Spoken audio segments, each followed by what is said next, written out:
நாட்டை உலுக்கும் முக்கியமான பிரச்சனைகள் குறித்து விவாதிக்க மறுக்கும் ஒன்றிய அரசை கண்டித்து சென்னையில் ஆளுநர் மாளிகையை காங்கிரஸ் கட்சியினர் முற்றுகையிட்டு போராட்டத்தில் ஈடுபட்டனர்.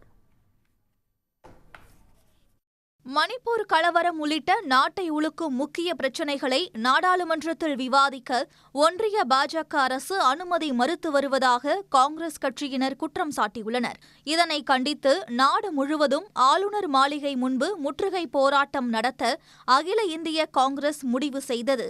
அதன்படி சென்னையில் தமிழ்நாடு காங்கிரஸ் கமிட்டி தலைவர் செல்வ பெருந்தகை தலைமையில் காங்கிரஸ் கட்சியினர் ஆளுநர் மாளிகையை முற்றுகையிட்டனர். அப்போது தொழிலதிபர் அதானி மீது ஏராளமான குற்றச்சாட்டுகள் இருந்தும் நடவடிக்கை எடுக்காத ஒன்றிய அரசை கண்டித்து அவர்கள் முழக்கமிட்டனர். அதானியின் ஊழல்களை மூடி மறைக்கும் பிஜேபி அரசை, அதானி குழும முறைகேடுகளை என்டிஏ அரசே விசாரணை செய்.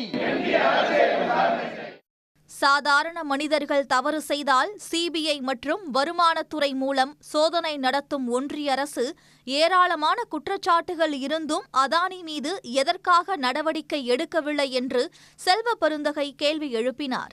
சாதாரண ஆட்கள் ஒரு தவறு செய்தார்கள் என்றாலும், அரசியல் ரீதியாக பழிவாங்க வேண்டும் என்று நினைத்தாலும் சிபிஐ, அமலாக்கத்துறை, மத்திய வருவாய்த்துறை, இன்கம் டாக்ஸ் சோதனை என்ற அடிப்படையில் ரைடு செய்கிறார்களே. அதானி மீது இவ்வளவு குற்றச்சாட்டுகள் இருந்தும், உலக நாடுகள் எல்லாம் குற்றச்சாட்டு நடத்தியும் எதற்காக அவர் மீது நடவடிக்கை எடுக்கவில்லை என்பதுதான் இந்த போராட்டத்தினுடைய கரு. அம்பேத்கர் பிறந்த நாள் நினைவு நாளில் உருவப்படத்திற்கு பாஜகவினர் மரியாதை செலுத்துகின்றனர். ஆனால் மக்களவையில் அம்பேத்கர் பற்றி பேசினால் பாஜகவுக்கு பிடிக்கவில்லை என செல்வ பெருந்தகை விமர்சித்தார். ஆளுநர் மாளிகையை முற்றுகையிட்டு போராட்டத்தில் ஈடுபட்ட காங்கிரஸ் கட்சியினர் அனைவரையும் போலீசார் கைது செய்தனர். உடனுக்குடன் செய்திகளை தெரிந்து கொள்ள சன் நியூஸ் பெல் ஐகானை கிளிக் பண்ணுங்க.